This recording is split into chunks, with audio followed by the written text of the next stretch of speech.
एक तरफ तो खुले तौर पर इस बात को समझा जा सकता है कि आज की तारीख में प्रधानमंत्री नरेंद्र मोदी और गृह मंत्री अमित शाह ने हिमंता का साथ छोड़ दिया था, लेकिन जाहिर सी बात है जब मोदी और शाह साहेब ही साथ छोड़ देंगे तो फिर सीजीआई सूर्यकांत कहां तक साथ देते। तो सबसे बड़ी खबर आज की, सीजीआई सूर्यकांत ने भी ऐसा लगता है जैसे हिमंता को उनके हाल पे छोड़ दिया है, हिमंता बिस्वा शर्मा का साथ छोड़ दिया है। दूसरी तरफ राहुल गांधी के सेनापति यानी कि पवन खेरा, वो एक बार फिर अपना बैग बस्ता फाइल लेकर के तैयार हैं, माइक लगाने के लिए सामने और हिमंता की पोल पट्टी खोलने के लिए। यानी कि जो प्रेस कॉन्फ्रेंस दिल्ली और गुवाहाटी में हुई, जिसके बाद से इतना सारा हंगामा मचा, अब उसकी दूसरी कड़ी आपके सामने आने वाली है। अब से 24 घंटे बाद बहुत कुछ होने वाला है, और 24 घंटे भी नहीं, 12-13 घंटे मानिए। क्या होने वाला है? कुछ तो सुप्रीम कोर्ट में होने वाला है और कुछ कांग्रेस हेडक्वार्टर में। लिहाजा सारी बातें जरा विस्तार से करेंगे। नमस्कार, मैं स्वप्निल और आप मुद्दा देख रहे हैं। दोस्तों, आगे बढ़े उससे पहले वही छोटी सी अपील।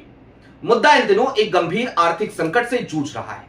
एक तरफ हमारे मेन बैंक अकाउंट्स बीते लंबे समय से फ्रीज चल रहे हैं, तो दूसरी तरफ हमारे 2.5 साल पुराने चैनल को हमसे लंबे समय तक छीन कर रखा गया था। ऐसे में डे टू डे ऑपरेशंस में मुद्दा को काफी मुश्किलों का सामना करना पड़ता है। लिहाजा आपसे गुजारिश है, यदि आप चाहें तो स्क्रीन पर दिख रहे क्यूआर कोड या फिर के नीचे दिख रहे यूपीआई नंबर्स के जरिए मुद्दा की छोटी छोटी मदद जरूर कीजिएगा, ताकि हमारी बेबाकी यूं ही बरकरार रहे। अब आगे बढ़ते हैं। दोस्तों, पवन खेरा के पीछे हाथ धो करके पड़े हुए हैं हिमंता बिस्वा शर्मा, लेकिन हिमंता बिस्वा शर्मा अकेले ही पड़े हुए हैं। अब इस बात को कहने में किसी को कोई गुरेज नहीं होना चाहिए। कल की तारीख में आप सभी के पास एक खबर आई होगी, हमने भी आपको खबर बताई थी कि असम पुलिस सुप्रीम कोर्ट पहुंच गई है। तेलंगाना हाई कोर्ट ने पवन खेरा को जो ट्रांजिट बेल दी थी, अग्रिम जमानत दी थी, उसके खिलाफ, और सुप्रीम कोर्ट में जब पहुंची तो इस मामले को मेंशन किया गया सीजीआई सूर्यकांत के सामने।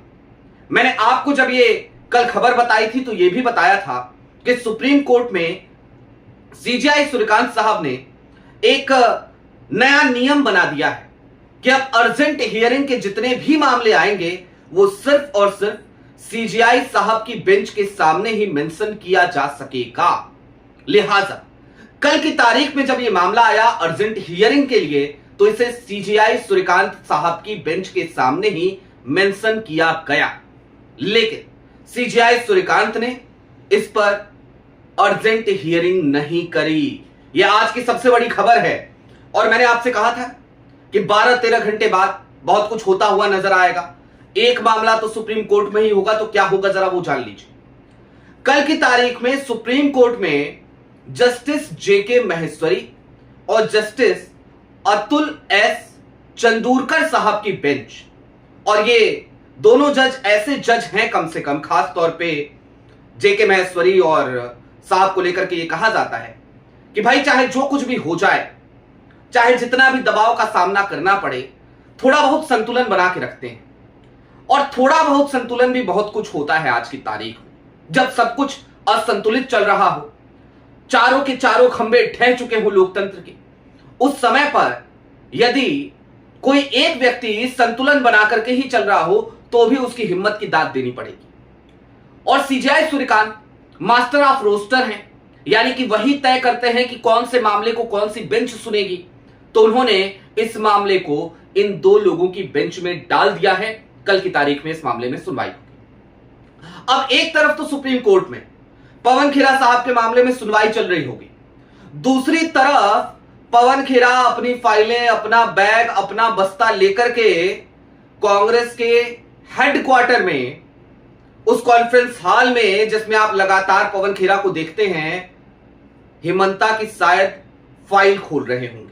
जी हां, कांग्रेस के इंटरनल सोर्सेज से यह खबर आई है कि पवन खेरा अगले 24 घंटों के भीतर एक नया बम फोड़ने जा रहे हैं हिमंता बिस्वा शर्मा के ऊपर, और इस बार मामला सिर्फ रिंकी भुयन शर्मा के उन 3 पासपोर्ट्स का, या फिर कि उस व्योमिंग की फर्म का, या फिर कि उस 52,000 करोड़ का नहीं होगा। इस बार मामला हिमंता बिस्वा शर्मा के बांग्लादेश के कनेक्शन का हो सकता है। अब जो भी तथ्य पवन खेरा रखेंगे वो तो हमें दिखाई देगा, उसमें अभी समय है, वक्त है, लेकिन जो कुछ अभी हमें दिखाई दे रहा है उस पर भी बात करना जरा जरूरी है। हिमंता बिस्वा शर्मा लगातार असम में घुसपैठिया चीखते चिल्लाते नजर आते हैं। यहां तक कि अमित शाह साहब के अभी यह पसंदीदा शब्द है घुसपैठिया। हिमंता बिस्वा शर्मा एक और शब्द का बड़ा इस्तेमाल करते हैं, मियां भाई या मियां मुस्लिम, और वो सीधे तौर पर यह कहते हैं कि बांग्लादेश से जो लोग असम आए हैं ये तमाम लोग घुसपैठिए हैं, मियां मुस्लिम हैं। जाहिर सी बात है, घुसपैठियों को इस देश में रहने का कोई अधिकार नहीं। जाहिर सी बात है, एक एक को चुन चुन करके आइडेंटिफाई भी किया जाना चाहिए और उनको उनके देश में वापस भेजा भी जाना चाहिए। हम इस मामले में निश्चित तौर पर भारत सरकार के साथ खड़े हैं, हम हिमंता बिस्वा शर्मा के भी साथ खड़े हैं, लेकिन तब क्या हो जब इस मामले में कोरी राजनीति की जा रही हो। जी हां, आपकी सरकार है जनाब, आप गृह मंत्री हो जनाब, यह दूसरा टर्म है अमित शाह साहब का। हिमंता साहब 10 सालों से मुख्यमंत्री हैं असम के, उसके बावजूद भी अगर घुसपैठी असम में है या देश के किसी भी कोने में है तो फिर जिम्मेदारी किसकी है? क्या जिम्मेदारी हम जाकर के युगांडा के राष्ट्रपति के कंधों पर थोप दें, कह दें कि युगांडा के राष्ट्रपति की जिम्मेदारी है? गजब हाल है। खैर, अब इस मामले को थोड़ा और आसान भाषा में समझिए। यह वही हिमंता बिस्वा शर्मा है जो कभी गौरव गोगोई के ऊपर यह आरोप लगाते हैं कि वो पाकिस्तान के एजेंट हैं। यह वही हिमंता बिस्वा शर्मा है जो असम जातीय परिषद की वो जो प्रत्याशी हैं उनके ऊपर, कुनकी चौधरी, उनके ऊपर आरोप लगाते हैं कि भैया इनका पाकिस्तान से कनेक्शन है, ये पब्लिकली बीफ खाने वाले लोग हैं। उस मामले में राष्ट्रीय महिला आयोग के पास शिकायत गई है, केस दर्ज हुआ है, वो खबर भी मैंने आपको कल बताई थी। यानी कि किसी पर भी आरोप लगा दो, हिमंता बिस्वा शर्मा का ये सगल है, ये उनकी आदत है।